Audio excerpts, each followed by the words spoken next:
थोड़ा फास्ट से ही थ्योरी बताऊंगा, बट काफी फास्ट रहेगा इनफैक्ट थ्योरी। तो सबसे पहले जो बात हुई थी वो गैलीलियो ने की थी। गैलीलियो ने क्या बोला था कि कोई भी ऑब्जेक्ट अगर अपने मोशन में, ये चाहे वो मोशन में हो या रेस्ट में हो, तो वो अपने स्टेट को बनाकर रखना चाहता है, और इसी प्रॉपर्टी का नाम है इनर्शिया। इसी प्रॉपर्टी का नाम है इनर्शिया। ठीक है। कैसे उसने ये बात को बताया, उस चीज को अगर समझे, तो उन्होंने क्या बोला कि मान लो अगर कोई ऑब्जेक्ट को हम लोग ऊपर से नीचे छोड़ देते हैं तो इसकी वेलोसिटी इंक्रीज होती है, नीचे से ऊपर फेंकते हैं तो वेलोसिटी क्या होती है, डिक्रीज होती है।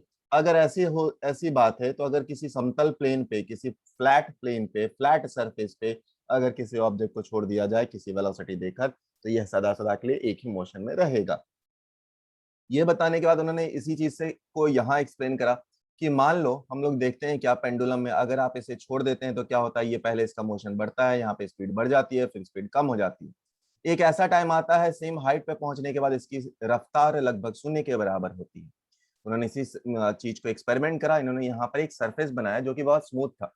उन्होंने इस पे ऑब्जेक्ट को छोड़ा तो देखा कि सेम हाइट पे आने के बाद रुक रहा, फिर अपना मोशन को रिट्रेस कर रहा। उन्होंने बोला इसका पाथ लेंथ बढ़ा दो, तो इसमें उन्होंने क्या करा, पाथ लेंथ को इंक्रीज कर दिया। जैसे ही पाथ लेंथ इंक्रीज करा, फिर भी देखा कि सेम हाइट आने के बाद ही ये रुक रहा था। तो उन्होंने बोला कि अगर मैं एक दूसरे सरफेस को पूरी तरह से समतल कर दूं, फ्लैट कर दूं, मतलब दूसरा हाइट तो आया ही नहीं है या सेम हाइट को ये अचीव ही नहीं करेगा, मतलब ये सदा सदा के लिए रुकता चला जाएगा। तो यहां से उन्होंने अपना लॉ ऑफ इनर्शिया दिया, जिसमें उन्होंने क्या बोला कि कोई भी ऑब्जेक्ट जिस भी स्टेट ऑफ मोशन में है, चाहे वो स्टेट ऑफ मोशन में हो या स्टेट ऑफ रेस्ट में हो, तो वो अपने स्टेट को हमेशा बरकरार रहना चाहेगा। इसी का नाम बोला गया इनर्शिया। इसी का नाम बोला गया इनर्शिया। बस सुनने वाली बातें हैं, इनर्शिया। ठीक है। आइए थोड़ा और चलते हैं। यहां से ही न्यूटन का फर्स्ट लॉ आया था। न्यूटन का फर्स्ट लॉ लगभग हम लोग सबको पता होता है, क्या था बता। तो न्यूटन का फर्स्ट लॉ भी इनर्शिया के बारे में ही बात किया। उन्होंने बोला कि कोई भी ऑब्जेक्ट जो अपने, अगर रखा हुआ ऑब्जेक्ट है तो वो हमेशा रुका हुआ रहेगा, अगर कोई ऑब्जेक्ट चलता हुआ है तो ये हमेशा चलता हुआ रहने का टेंडेंसी रखेगा। इसी प्रॉपर्टी को उन्होंने बोला कि ये एक ऐसा होगा जिसको हम लोग बोलते हैं इनर्शिया, और ये तब तक रहेगा जब तक किसी बॉडी को हम लोग क्या करेंगे, कोई फोर्स उस पर नहीं लगाएंगे। तो इसी बात को उन्होंने बोला कि एवरी बॉडी, चाहे लिखना चाहे तो लिख सकते हैं एवरी बॉडी। शाबाश, बहुत अच्छी राइटिंग जा रही है आज तो। Continue continues to be in state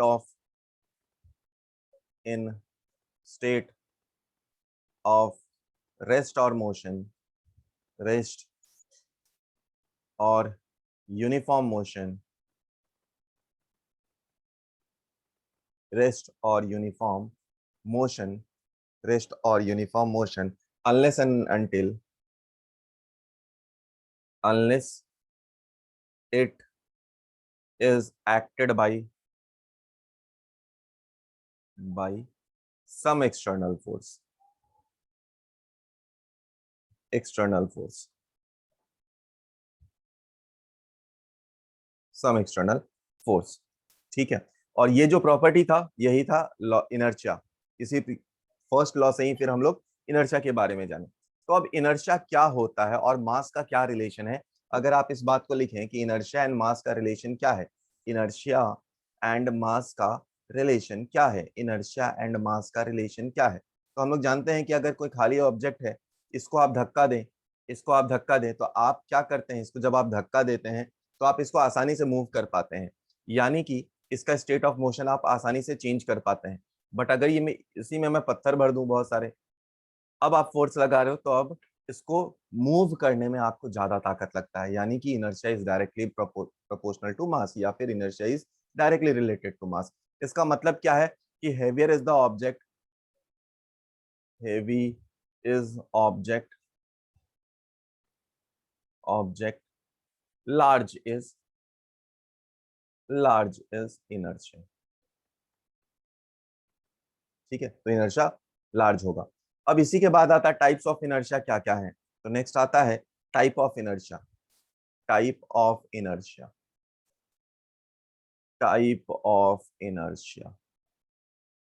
अब यहाँ पे थोड़ी थोड़ी कंफ्यूजन होने की संभावना बढ़ जाती है। टाइप ऑफ इनर्शिया, पहला टाइप क्या होता है, इनर्शिया ऑफ रेस्ट, सबसे पहला टाइप इनर्शिया ऑफ रेस्ट। दूसरा होता है इनर्शिया ऑफ मोशन, तीसरा होता है इनर्शिया ऑफ डायरेक्शन। तीनों को आप समझना चाहे आसानी से समझ सकते हैं। इनर्शिया ऑफ रेस्ट कहने का क्या तात्पर्य है कि सपोज आप बैठे हुए हैं और अचानक बाइक कोई चला देता है तो अपन पीछे की तरफ जाते हैं, या फिर हम लोग बस में बैठे हुए बस अचानक चलने लगी तो हम पीछे की तरफ जाते हैं, घोड़े पे बैठे हैं अचानक चलने लगा तो हम लोग पीछे की तरफ जाते हैं। ऐसा इसलिए है, ये because of inertia of rest में है। इनर्शिया ऑफ रेस्ट में इसको और धीरे धीरे समझेंगे, धीरे धीरे और समझेंगे। चलो समझ ही लेते हैं पहले। मतलब मान लो बाइक पे हम लोग बैठे हुए हैं और बाइक सडनली चलने लगा तो अपना बाइक पे जो लोअर बॉडी है वो in contact with the bike है, बट अपर बॉडी तो कांटेक्ट में नहीं, अपर बॉडी लोअर बॉडी के कांटेक्ट में। तो जैसे आपने इनर्शिया ऑफ मोशन दिया या जैसे ही बाइक को एक्सेलरेट करा तो क्या होता है, हमारा लोअर बॉडी जो कि बाइक के साथ है वो आगे बढ़ता है, बट पीछे वाला बॉडी को पता नहीं तो वो पीछे की तरफ झटका लगता है अपने को। तो इसी को हम लोग क्या बोलते हैं, इनर्शिया ऑफ रेस्ट। अगर आप बस में बैठे हुए हैं या फिर बस को हैंडल पकड़ के उसका खड़े हुए हैं तो अपने जैसे ही बस चलता है तो हम लोग पीछे की तरफ झटका लगता है, ये भी इनर्शिया ऑफ रेस्ट है। अगर दूसरा एग्जांपल या तीसरा एग्जांपल लो तो मान लो अपने घर में पुराने गद्दे हैं तो वो कुछ उस पर डस्ट पार्टिकल आ जाते हैं, तो क्या होता है, आप उसे निकालते हैं, उसे डंडे से मारना स्टार्ट करते हैं। तो डंडे से मारना स्टार्ट करते हैं तो वो थोड़ा सा पीछे आया। अब यहाँ पे डंडे से जैसे ही मारते हैं तो यहाँ पे जो डस्ट पार्टिकल इम्पिंज है इनमें, जैसे ही आपने मारा तो ये गिरने लग जाता है। ऐसा इसलिए हुआ क्योंकि ये पार्टिकल या जो गद्दा है वो पीछे की तरफ गया, डस्ट पार्टिकल जो कि लूजली बाउंडेड है वो नीचे की तरफ फिर गिरने लगे। आप इसको कुछ ऐसे भी पार्टिकल होंगे जो उसमें बहुत ज्यादा चपके होंगे तो उसके लिए आपको ज्यादा बार उसे गद्दे को मारना पड़ता है। तो डस्ट पार्टिकल का गिरना भी इनर्शिया ऑफ रेस्ट के कारण ही है। उसके बाद अगला एग्जाम्पल, मान लो अपने पास कोई ट्री है, आप गए वहां से फ्रूट या फल तोड़ने के लिए, आपकी मर्जी। आप यहाँ पर जाकर इसे तोड़ने के लिए क्या करते हैं, ये जो ब्रांच है आप इसे पकड़ के जोर जोर से इसे शेक करते हैं तो इससे क्या होता है, ये जो फ्रूट्स हैं वो टूट जाते हैं, ये टूट जाते हैं, या जो फल है वो टूट जाते हैं, टूट के नीचे गिरते हैं। ये भी क्यों है, ये भी इनर्शिया ऑफ रेस्ट के कारण ही हुआ। तो ये सब इनर्शिया ऑफ रेस्ट के कारण है। कैसे समझे, अगर सवाल में दिया हो इनर्शिया ऑफ रेस्ट पहचानना या फिर इनर्शिया ऑफ मोशन पहचानना, तो कैसे पहचानेंगे आप क्या करेंगे, ध्यान से सुनते रहिए, सिर्फ सुनने वाली बात है ना। हम लोग सिर्फ जल्दी में सारी चीजें अभी पढ़ने वाले हैं, तो सिर्फ सुनते रहिए, लिखने की कोई जरूरत नहीं है, सारे बुक में अच्छे अच्छे लफ्जों में लिखा हुआ है।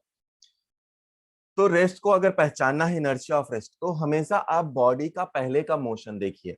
सपोज मैं बाइक में बैठा था तो पहले क्या था, बाइक पे आप आराम से रुके हुए थे, आराम से बैठे हुए थे, आपका बॉडी रेस्ट पे था। तो अभी क्या हुआ, अब जब बाइक को आपने बढ़ा दिया या चलाया तो क्या हुआ, आप पीछे की तरफ झटका लगा, तो पहले का जो स्टेट है वही आप इनर्शिया बोल सकते हैं, है ना। लूजली याद करने के तरीके हैं ये, कि आप पहले रेस्ट पे थे तो इनर्शिया ऑफ रेस्ट हो गया। अच्छा, इनर्शिया ऑफ मोशन पे आते हैं। इनर्शिया ऑफ मोशन पे आते हैं तो आपने ऑब्जर्व करा होगा, सिम आप बाइक पे जा रहे हैं, अचानक आपने ब्रेक मारा तो आप आगे की तरफ फेंकाते हैं या आगे की तरफ जाते हैं। उसके बाद जब बस मान लो चल रहा, आप हैंडल पकड़ के हैं, है ना, बहुत सारा ऐड भी देखा होगा, हैंडल पकड़ के चल रहा, बस रुका, आदमी आगे की तरफ गिरता है, that is also because of inertia of motion. तीसरा, आप जब भी कार के आगे बैठे होते हैं, मतलब कार के फ्रंट सीट पे बैठे होते हैं, है ना, ऐसा नहीं कार के बोनेट के आगे बैठे हुए हैं मजा ही आ जाएगा जीवन में फिर। तो जब भी आप कार में फ्रंट सीट में बैठे हैं या बैक सीट में बैठे हैं तो हमेशा बोला जाता है सीट बेल्ट को वेयर करें। ऐसा इसलिए क्योंकि आप मान लो सडनली कार खुदा ना खास्ता किसी कारण से रुक गया है या रोकना पड़ा है अचानक से, तो क्या होगा, आपका पूरा का पूरा बॉडी जो कि पहले मोशन में रहेगा, मोशन में, ध्यान से समझे इस बात को, पूरा गाड़ी मोशन में था पहले, तो आपका बॉडी भी मोशन में था, आपका lower body is in the contact with the seat, तो वो भी मोशन में।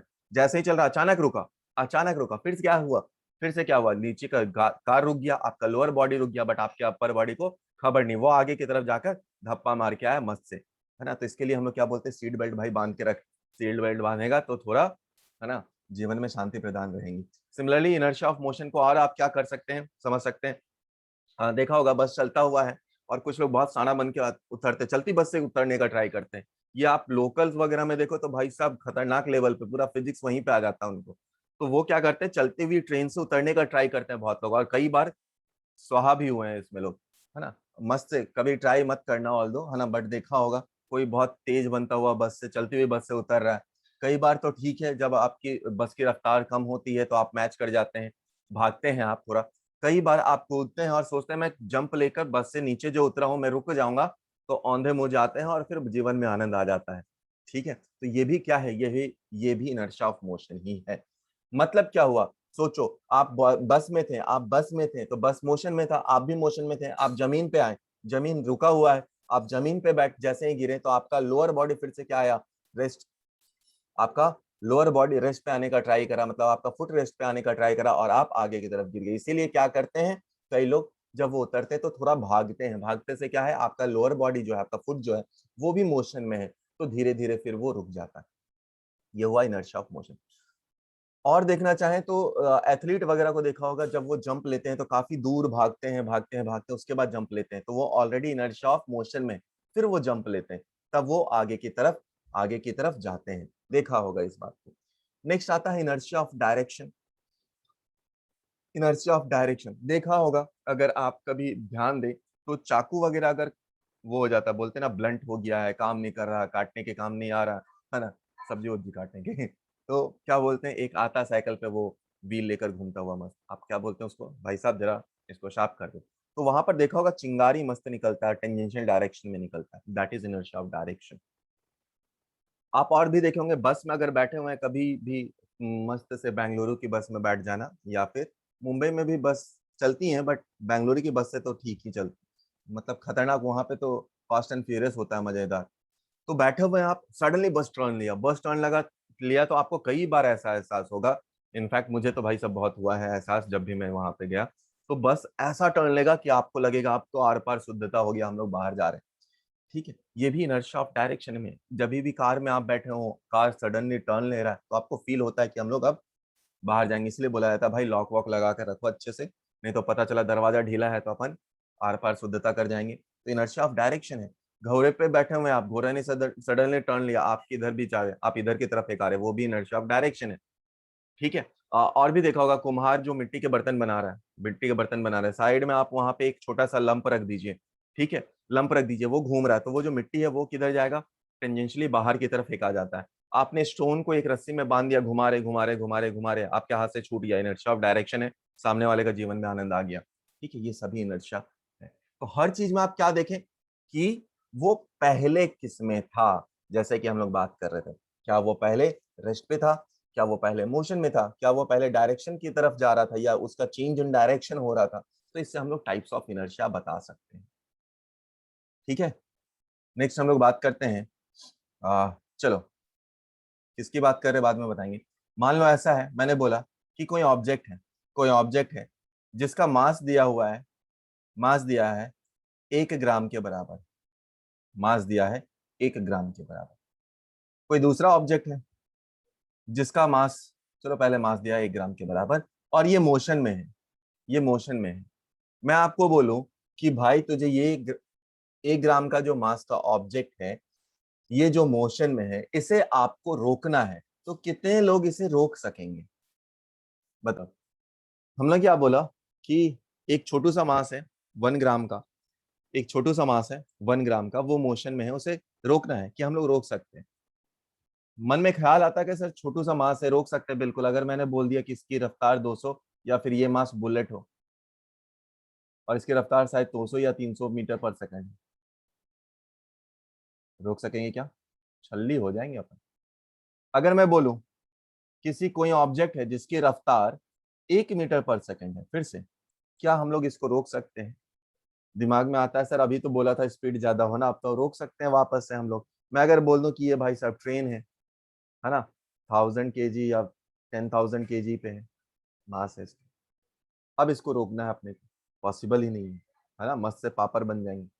यानी कि कुछ तो ऐसा है कि जो मास और वेलोसिटी दोनों पे डिपेंड करता है, उसी को हम लोग बोलते हैं क्या, मोमेंटम। मोमेंटम, ठीक है। तो product of mass into velocity is known as momentum. इसको अगर डिफाइन किया जाए तो इसमें बोल सकते हैं हम लोग कि quantity of motion, quantity of motion contained in a body,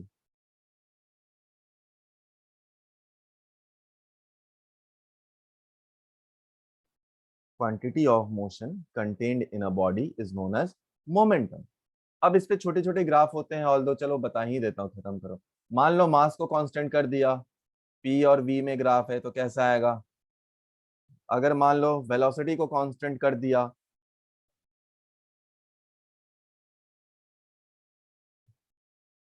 अगर मान लो मोमेंटम को कांस्टेंट कर दिया,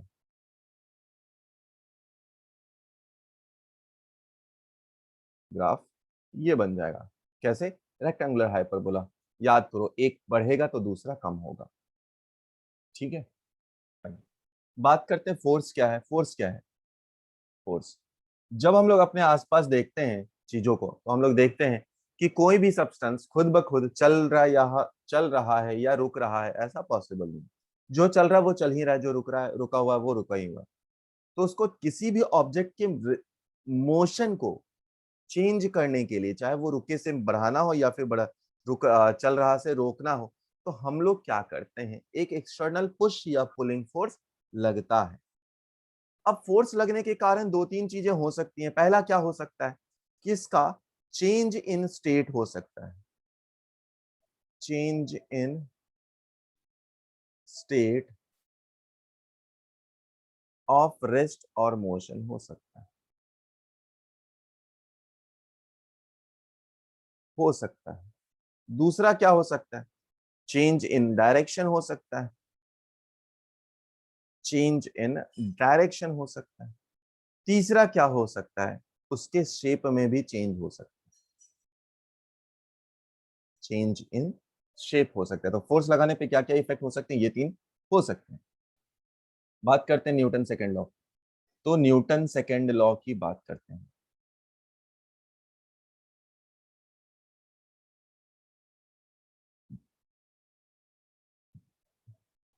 इन्होंने क्या बोला कि जो फोर्स लग रहा है ना, जो फोर्स लग रहा है वो rate of change of momentum के बराबर है।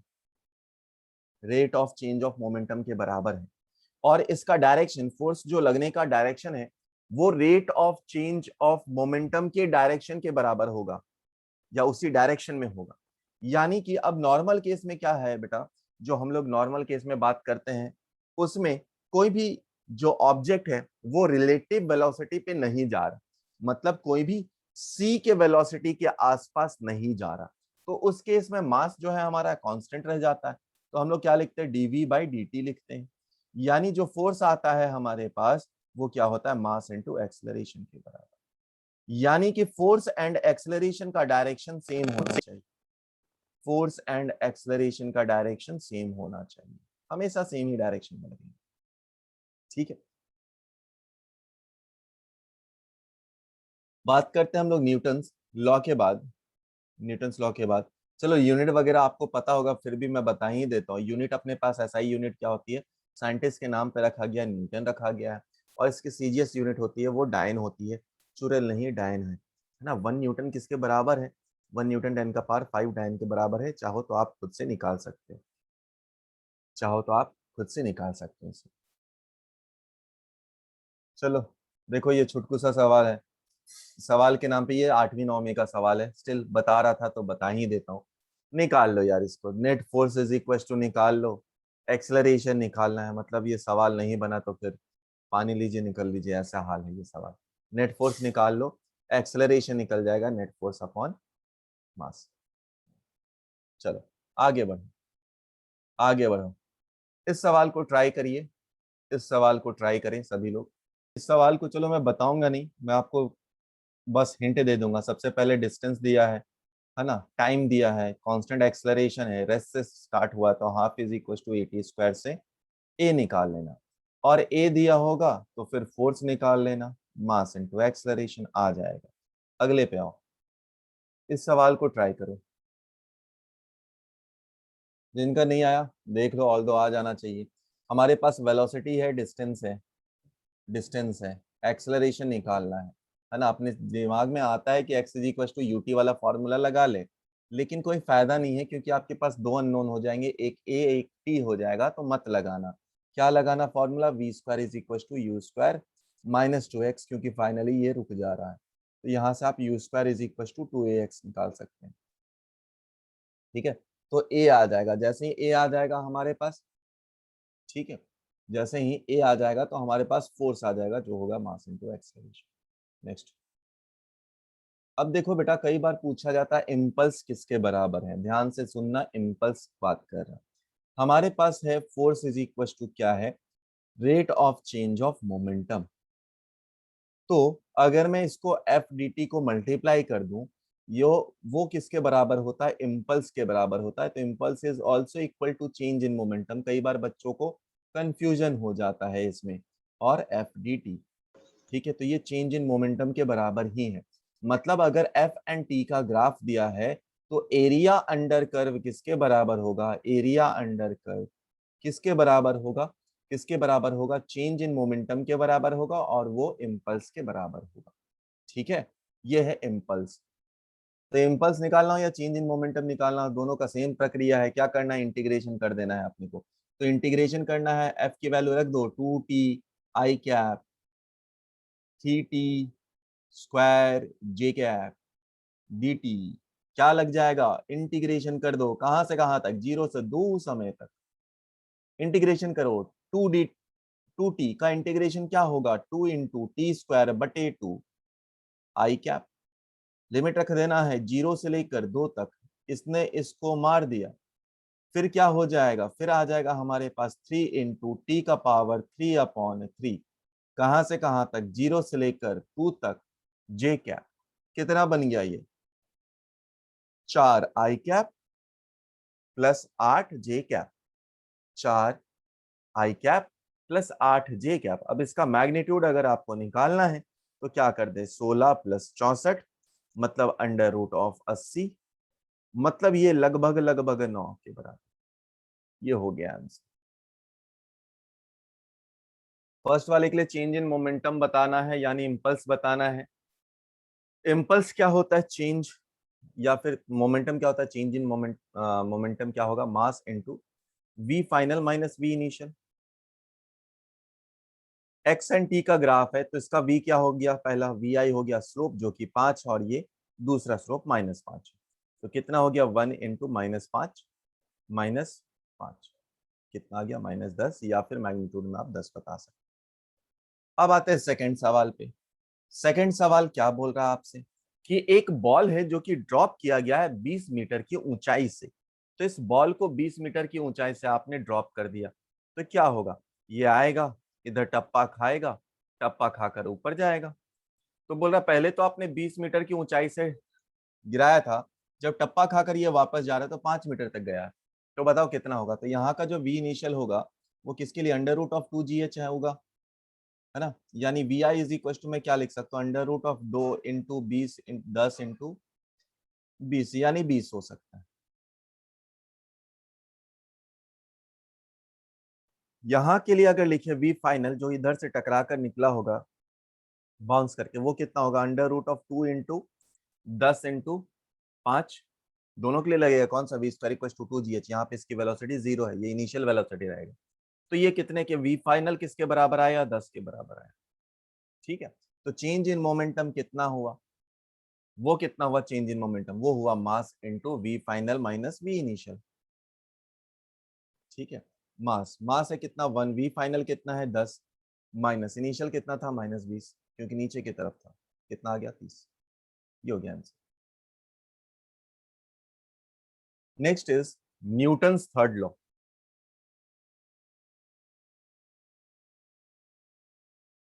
थर्ड लॉ, और न्यूटन के तीन लॉ ने तो सब कुछ बदल दिया। थर्ड लॉ क्या बोलता है, for every action there is equal and opposite reaction. जितना सुनने में अच्छा लगता है, सरल सा लगता है, उतना ही भयंकर है ये, और उतना ही सब कुछ बता देता है ये। फॉर एग्जाम्पल, सबसे बेसिक देसी एग्जाम्पल दूंगा कि सपोज आप घर में बदमाशी करें, है ना। मम्मी ने रात में जैसे ही आपके पापा आए, कंप्लेन लगा दी, पापा ने आया सड़ाक, है ना। मस्त से आप रोते रोते जाते हैं घर में, जाकर वापस से बोलते हैं मम्मी को, देखो जब आते हैं तब लगा के चले जाते हैं, है ना। क्या ही मजाक है, मैं मंदिर का घंटा हूँ क्या, जो आता है पीट के चला जाता है। ऐसी भावनाएं आती हैं। अब सुनो, अब सुनो, यहाँ भी एक्शन रिएक्शन।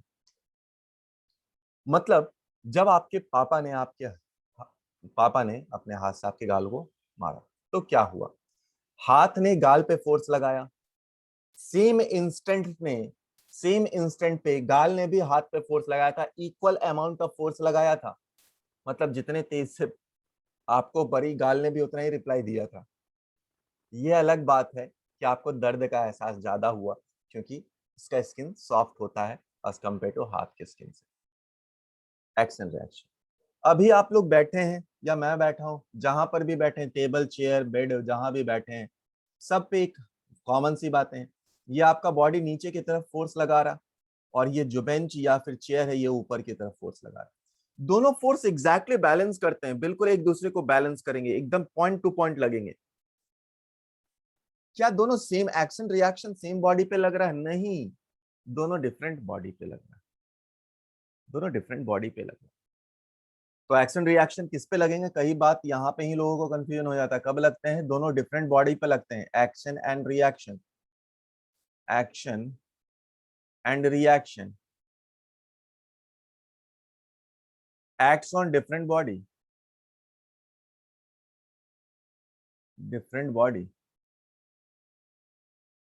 ठीक है, मतलब ये जो आकर इधर लगा था तो ये था एक्शन, इधर उल्टा गया था रिएक्शन, डिफरेंट बॉडी। कब लगता है? सेम टाइम, सेम टाइम, एक ही समय पे, दो डिफरेंट बॉडी पे, एट सेम पॉइंट लगा था। ठीक है, अगर अगर सपोज मैं इस डब्बे को पकड़ के यहाँ पे रखा हुआ है, नीचे नहीं गिर रहा, यहाँ भी एक्शन रिएक्शन लग रहा, मतलब मेरा हाथ जो वॉल पे लगा रहा था फोर्स, वॉल भी उतना ही फोर्स लगा रहा था, एक्शन रिएक्शन था। ठीक है, आपने देखा होगा, बहुत सारे एग्जाम्पल में देखा होगा कि बोट था पानी में, पानी में बोट था, आप एक बोट से दूसरे बोट पे की तरफ जा रहे थे, बोलते नहीं ये दो नाव पे पाँव मत रखो, नहीं तो मामला खराब हो जाएगा। मान लो आप इधर से इधर जा रहे थे, आप इधर से इधर गए, इधर से इधर गए, क्या हुआ? यहाँ पर बोट भी पीछे की तरफ गया, कई बार ये ज्यादा पीछे तो आप बीच में, एक्शन रिएक्शन लगा। ठीक है, एरोप्लेन देखा होगा, रॉकेट अपन जलाते हैं ना, रॉकेट जलाते हैं, क्या होता है वहां पर? रॉकेट जलाते हैं तो क्या होता है वहां? रॉकेट आपने जो जलाया तो क्या हुआ था? दीपावली में जलाते हैं ना मस्त, तो वहां से एयर पार्टिकल निकला, और एयर पार्टिकल बहुत तेज में निकल कर मारता है थप। ठीक है, एयर पार्टिकल निकलकर मारा, जोर से झटका, तो क्या हुआ? तो क्या हुआ? जो एयर पार्टिकल्स निकला, गैस निकला, और अपने सराउंडिंग पार्टिकल को जब उसने धक्का मारा, तो सेम पार्टिकल ने उस पे भी इक्वल अमाउंट ऑफ फोर्स दिया, जिसके कारण रॉकर जो रॉकेट है वो लिफ्ट हुआ। बलून को ज्यादा और देखना है, कुछ खास बात नहीं है, बलून में हवा भरो, छोड़ दो, देखना मस्त नाचता है, मस्त नाचता हुआ दिखेगा आपको। एक्शन रिएक्शन, सभी एक्शन रिएक्शन देखा होगा। और भी चलो एग्जांपल हम लोग देखते हैं। पानी का जो पाइप है, फायर ब्रिगेड वाले जो होते हैं, जो पानी के पाइप लाते हैं, उसको होल्ड करने में बहुत ताकत लगती है। जितना फोर्स से पानी बाहर जा रहा है, उतना ही फोर्स से आपको भी पीछे की तरफ झटका लगता है। Action reaction. ठीक है, बंदूक को आपने रखा है, देखा होगा, बंदूक से जब फायर कर रहे हैं तो जितना फोर्स से बुलेट निकल रहा, उतना ही आपको भी झटका लगता है। एक्शन रिएक्शन, सभी एक्शन रिएक्शन के एग्जाम्पल है, सभी सभी एक्शन रिएक्शन के एग्जाम्पल है।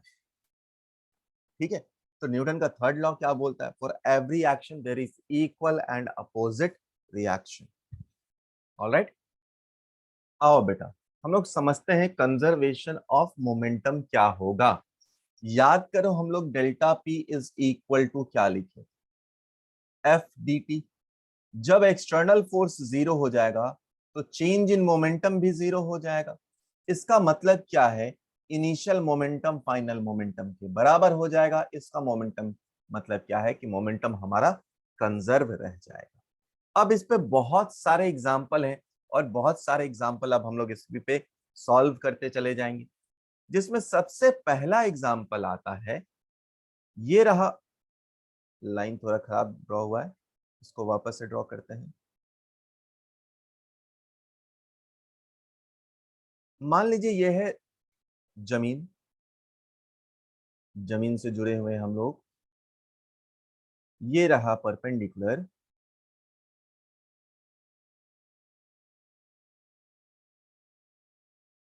ये आया टकराया, और सेम एंगल बनाकर निकल गया। ठीक है,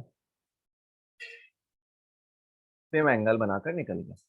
तो मान लो ये v रफ्तार से आया था, ये v रफ्तार से आया था, इसका मास m था, ये टकरा कर भी इसी रफ्तार से वापस गया है v, इसका मास है m।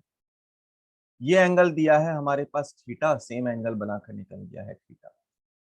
तो आपसे पहला सवाल पूछा जाएगा कि बताओ चेंज इन मोमेंटम कितना हुआ है, एंड दूसरा सवाल पूछा जाएगा मोमेंटम, मोमेंटम किस डायरेक्शन में कांस्टेंट है, इन विच डायरेक्शन, डायरेक्शन। आपके ऑप्शंस होंगे along the wall,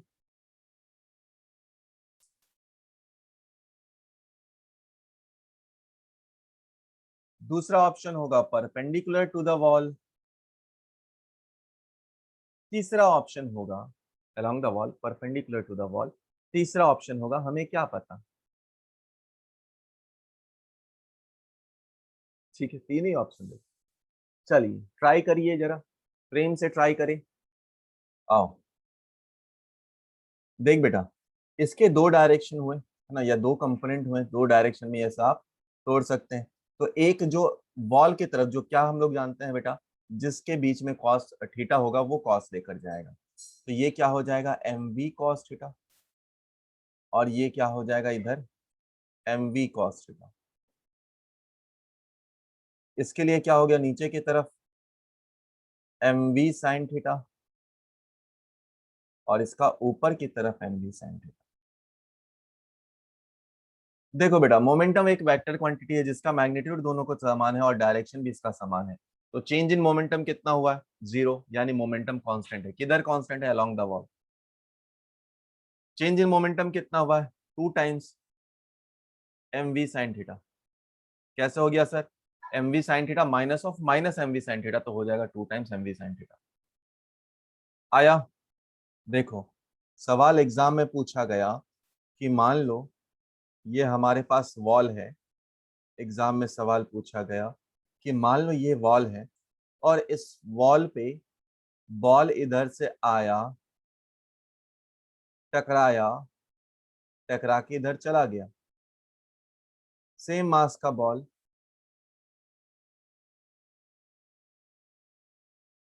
same angle theta theta बनाया। तो अगेन आपको बताना हुआ, क्या क्या बताना हुआ, कि चेंज इन मोमेंटम कितना होगा और मोमेंटम किस डायरेक्शन में कांस्टेंट होगा, किस डायरेक्शन में कांस्टेंट होगा, इन विच डायरेक्शन। ठीक है, ये सवाल पूछा गया। बताइए क्या होगा। तो मोमेंटम हमेशा कांस्टेंट होगा, इधर भी आप चाहो तो देख सकते हो, आप चाहो तो इस टाइम पे भी देख सकते हो कि मोमेंटम इस डायरेक्शन में जो रहेगा और ये डायरेक्शन, दोनों की वैल्यू सेम होगी एम वी साइन थीटा के बराबर। ये भी होगा एम वी साइन थीटा, मतलब momentum again along the wall ही कांस्टेंट है, along the wall. But change in momentum अभी कितना हो जाएगा, इस डायरेक्शन में है कितना एम वी कॉस थीटा, और इस डायरेक्शन में है एम वी कॉस थीटा, यानी चेंज इन मोमेंटम अब कितना हो गया, twice m v cos theta हो गया। ठीक है, बॉम्ब प्रॉब्लम पे है ना, नेक्स्ट है। चलो पहले गन प्रॉब्लम पे आ जाते हैं। मान लो उसको आप रिकॉइलिंग वेलोसिटी ऑफ गन भी लिख सकते हैं, ऑफ गन। देखो ये अपने पास है गन, बहुत ही मस्त सा गन है ना, मस्त वाला गन है। अब यहां से आपने बुलेट को फायर करा, बुलेट को फायर करा, तो ये बुलेट बाहर निकला है, ये है मास ऑफ द गन, ये है बुलेट का मास, किसी रफ्तार v से ये बाहर गया है। अब ये किसी झटके से पीछे की तरफ वीआर, आपको पता होगा, आपने अगर देखा होगा मूवीज में है ना, तो आपने देखा होगा कि गन आगे चला, गोली अब बाहर निकला, झटका लगता है पीछे की तरफ। ठीक है, तो वीआर से पीछे आया, वीआर से पीछे आया, ठीक है, वीआर से पीछे आया, वही वीआर निकालना है। तो इस पे एक्सटर्नल फोर्स क्या लगा है क्या, आप बुलेट चलाने के लिए ऐसा तो नहीं, जो बुलेट निकलना है उससे, तो ऐसा नहीं कि उस पर बैठ के आप हथौड़े से मारे भाई निकल तू, नहीं ना करते ऐसा। कोई एक्सटर्नल फोर्स नहीं है, इंटरनल फोर्स ही है। तो अगर एक्सटर्नल फोर्स जीरो है यानी कि मोमेंटम कांस्टेंट होगा, यानी कि आगे का मोमेंटम पीछे का मोमेंटम बराबर होगा। यानी कि मैं डायरेक्टली लिखना चाहूं तो mass into velocity of the bullet is equal to mass of the gun into recoiling velocity of gun. Recoiling velocity किधर है, ध्यान रखना पीछे की तरफ मैंने ऑलरेडी ले लिया, तो साइन को मैंने ऑलरेडी देख लिया है, यानी कि वी आर की वैल्यू क्या निकलेगी,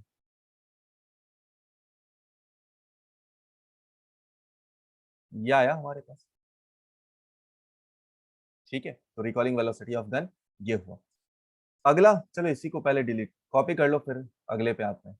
अगला बोला गया कि मान लो वही ये जो गन से बुलेट निकल रहा है, गन से बुलेट निकल रहा है, इसका मास कुछ m दिया है, इसकी रफ्तार कुछ u है, ये जा रहा है इस वॉल से टकरा रहा, मान लो रबर का बुलेट हुआ तो मस्त से गया, आया टकराया, टकरा के रिबाउंड हुआ, है ना। आपने इधर से मारा ठाए, ये गया लगा वापस आ गया। या तो अपन मस्त से मूवी देख रहे थे कुछ साउथ इंडियन वाली, मस्त से गोली गया, उसने भाई साहब ने यूं कर दिया, गोली रिटर्न आया मस्त से। ठीक है, तो रिटर्न आया गोली, कहने का तात्पर्य है कि गोली सेम रफ्तार से पीछे की तरफ वापस आया है, एम यू से इसका मोमेंटम है। तो अगर मैं बोलूं इस केस में जब ये जा रहा है और रिबाउंड होकर आया है, तो पहला केस क्या है हमारे लिए कि the bullet collide and rebound, collides and rebound, the bullet collides and rebound, the bullet collides and rebound. तब चेंज इन मोमेंटम कितना हुआ है, चेंज इन मोमेंटम कितना हुआ है, तो मोमेंटम आप देखेंगे फाइनल वेलोसिटी मोमेंटम पीछे की तरफ है, इनिशियल मोमेंटम आगे की तरफ है, दोनों अपोजिट डायरेक्शन में है, सेम मैग्नीट्यूड है, तो ये ट्वाइस एम वी ही होगा, m v minus m v, है ना, m v minus minus of m v, तो 2 MV हो जाएगा। अच्छा, अगर मैं बोलूं यहां पर एन नंबर ऑफ बुलेट पर सेकेंड है, नंबर ऑफ बुलेट पर सेकेंड, पर सेकेंड मतलब मस्त ठाई ठाई ठाई ठाई ठाई ठाई चल ही रहा है, तो एन नंबर ऑफ बुलेट पर सेकंड है, इसका मतलब ये क्या है, नंबर ऑफ बुलेट पर सेकंड मतलब डिवाइडेड बाय टाइम है ये। यानी कि अगर मैं बोलूं कि वॉल पे कितना फोर्स लग रहा होगा, तो force acting on the wall कितना है ये कितना है, नंबर ऑफ बुलेट को मल्टीप्लाई कर दें इससे, क्योंकि बुलेट क्या है ये, पर यूनिट टाइम है, पर यूनिट टाइम है, और force divided momentum divided by time क्या हो जाएगा, फोर्स हो जाएगा। तो आप क्या लिखेंगे इसे, ट्वाइस एन एम वी या एम वी जो भी है, लिख दिया। ये कब, जब रिबाउंड होगा। बट अगर ऐसा बोला जाए कि एन नंबर ऑफ बुलेट ही है, but bullet impinges in a wall, या फिर बुलेट डज नॉट रिबाउंड, अगर ये रिबाउंड नहीं कर रहा मतलब जाकर टकरा कर वहीं रह गया, मतलब फाइनल मोमेंटम इसका ये वॉल पे गया था, वॉल पे गया था टकरा के रुक गया, यानी बुलेट बस यहां से जा रहा है वही है, फाइनल मोमेंटम जीरो है इसका, यानी कि उस केस में चेंज इन मोमेंटम कितना है, सिर्फ mv है, यानी कि फोर्स कितना है उस केस में, nmv है। ठीक है, समझ में आया, क्या है, एक्सप्लोजन ऑफ बॉम्ब है। देखो बेटा इसका कहने का क्या तात्पर्य है, समझो इस बात को कि मान लो हमारे पास कोई बॉम्ब है, मान लो हमारे पास कोई बॉम्ब है, तो बॉम्ब रेस्ट पे रखा हुआ है ना, इनिशियल वेलोसिटी जीरो है, अब ये एक्सप्लोड होता है, तो बॉम्ब फोड़ने के लिए ऐसा तो नहीं कि बॉम्ब के ऊपर हम बैठ गए और बैठ के हथौड़ा उसको मार रहे भाई फूट जा, ऐसा तो नहीं कर रहे, ये इंटरनल फोर्सेस के कारण ब्लास्ट हुआ है। तो अगर इंटरनल फोर्सेस के कारण ब्लास्ट हुआ है और मान लो 3 सेगमेंट में बट गया है या 4 सेगमेंट में बट गया है, आपकी मर्जी, जितने में भी, मान लो ये m1 है, ये v1 वेक्टर है, ये कोई m2 है, v2 वेक्टर इधर है, m3 v3 वेक्टर इधर है ना, या इधर है। इसका मतलब क्या है कि अगर इनिशियल मोमेंटम इसका कितना है जीरो, तो फाइनल मोमेंटम भी जीरो ही होगा, क्योंकि इंटरनल फोर्स लग रहे हैं, सिर्फ एक्सटर्नल फोर्स कुछ नहीं लग रहा। तो इस केस में भी क्या आप लिखेंगे, p final is equal to p initial, p final is equal to p initial, p initial था जीरो, यानी आप क्या लिख सकते हैं, m1 v1 vector plus m2 v2 vector plus m3v3 vector is equal to 0। ठीक है, ये हो जाएगा हमारा। ऑलराइट, समझ में आया? सवाल को समझो, क्या बोल रहा है सवाल। इस सवाल में अपने से कहा गया है कि एक बॉम्ब है जो कि रेस्ट पे है, एक बॉम्ब है जो कि रेस्ट पे है और ये एक्सप्लोड कर गया, 3 फ्रेगमेंट में टूटा है ना। तो 2 इक्वल फ्रेगमेंट जो हैं वो परपेंडिकुलरली भाग रहे हैं। मतलब मान लिया ये अगर x है, ये x है, तो दोनों परपेंडिकुलरली भाग रहे 15 से, ये भी 15 से। तो इनका रिजल्टेंट कितना आएगा? 15x√2 के बराबर आएगा। x मास लिया है। दूसरा, अगर मोमेंटम को कंजर्व रखना है, ये एक मोमेंटम है, कंजर्व रखना मतलब टोटल मोमेंटम का चेंज 0 होना चाहिए। तो जो 3x वाला है वो किधर जाना चाहिए? इसके अपोजिट आना चाहिए। मतलब ये होगा 3x इंटू वी के बराबर। दोनों को बराबर कर दो, कितना हो गया? आप लिख सकते हैं 3x into v should be equal to 15x into √2। Simplify कर लो v की वैल्यू 5√2। इससे ज्यादा आसान क्या होगा? अब अगर कई बार एंगल पूछा जाता, मान लो ये कुछ ए बी एंड सी हो गया, तो एंगल पूछा जाता है। ये एंगल कितना होगा बेटा? ये होगा 45 डिग्री, ये होगा 45 डिग्री।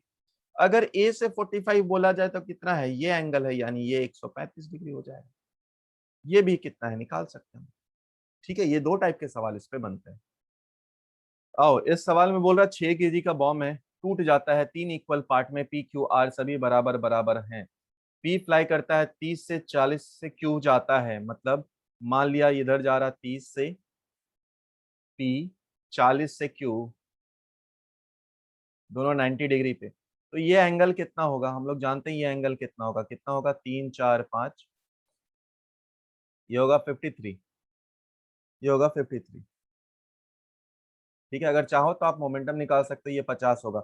अगर इसको देखना है तो सेम मोमेंटम, मोमेंटम कंजर्व लगाना होगा, मतलब अगला पार्टिकल पीछे की तरफ ही जाएगा और वो भी सेम वेलोसिटी सेम मास, मतलब मोमेंटम उसका बेसिकली सेम होना चाहिए। मास तो यहाँ पर सेम ही है, मतलब मोमेंटम ये 50 से ही जाएगा क्योंकि सभी इक्वल इक्वल वेलोसिटी पे है।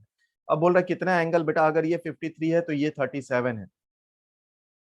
किससे किसके बीच में पूछ रहा? पी एन आर के बीच में पूछ रहा, पी एन आर के बीच में पूछ रहा। तो ये एंगल कितना है बेटा? 127 डिग्री।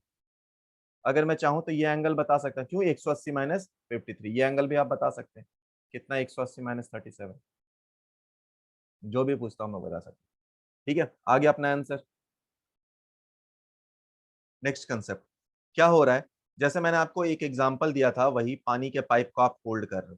तो पानी के पाइप से कितना फोर्स निकल रहा है, या कितने फोर्स से अपने को होल्ड करना पड़ेगा, कितने फोर्स से हमें होल्ड करना पड़ेगा, उस पर बात कर रहे हैं। तो पानी का डेंसिटी दिया हुआ है, इसका कुछ एरिया भी होगा। तो मान लिया इसका क्रॉस सेक्शन एरिया ए है, तो density and cross section area ये है, ये है क्रॉस सेक्शन एरिया। यहां से पानी निकल रहा है, यहां से पानी निकल रहा हमारे पास, तो यहां से पानी निकल रहा। तो अपने से पूछा है कि कितना फोर्स लग रहा होगा, कितना फोर्स लग रहा होगा इस पाइप को होल्ड करने में, के लिए कितना फोर्स चाहिए, ये भी बोला जाता है। तो मान लो बेटा जो पानी रफ्तार से निकल रहा है वो है v। हम लोग कोई dx एलिमेंट लेते हैं, हम लोग कोई dx एलिमेंट लेते हैं। तो dx एलिमेंट लिए, dx एलिमेंट, ये है मेरा dx एलिमेंट। dx एलिमेंट का dx छोटा सा एलिमेंट ले लिया हमने। अब हम लोग क्या बोलेंगे? देखो बेटा, अपने पास मोमेंटम क्या था? मोमेंटम था हमारे पास, या फोर्स को निकालना तो चेंज इन मोमेंटम बोलते थे। तो मोमेंटम क्या था? वो होता है मास इंटू वेलोसिटी, है ना। तो मास को क्या लिख सकते हैं? Density into area, area into DM mass हम लोग लिख रहे हैं, ये छोटू सा मास का हम लोग लिख रहे हैं।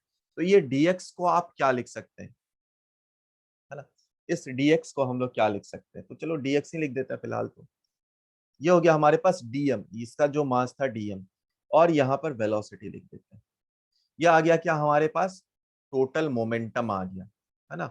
मान लिया है क्या कि v इज कांस्टेंट, कांस्टेंट जिस वेलोसिटी से पाइप से पानी निकल रहा है वो कांस्टेंट है।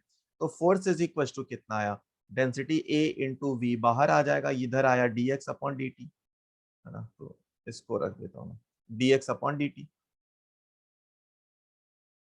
ठीक है, dx अपॉन dt। तो dx अपॉन dt क्या हो जाता है बेटा, ये तो v हो जाता है, यानी जो फोर्स पानी का लग रहा होगा वो कितना होगा, रो ए वी स्क्वायर के बराबर। ये बहुत इंपॉर्टेंट कंसेप्ट कि जिस फोर्स से पानी बाहर निकल रहा है पाइप से, वो कितने के बराबर है, density into cross section area into velocity के स्क्वायर के बराबर है। अगर यहाँ पर हम लोग कोई वॉल रख देते हैं तो इस वॉल पर कितना फोर्स पानी लगा रहा है वो यही फोर्स होता है ना। बहुत सारे मूवी में देखे होंगे, पानी का पाइप लिया हुआ है, आदमी पे मार रहा मस्त से, वो वहां पर बॉडी बना रहा पानी में खड़े होकर, यही फोर्स था वो, density into area into velocity का स्क्वायर। जिस पाइप से निकल रहा है उसका एरिया, पानी का डेंसिटी, और जिस वेलोसिटी से निकल रहा है। ठीक है।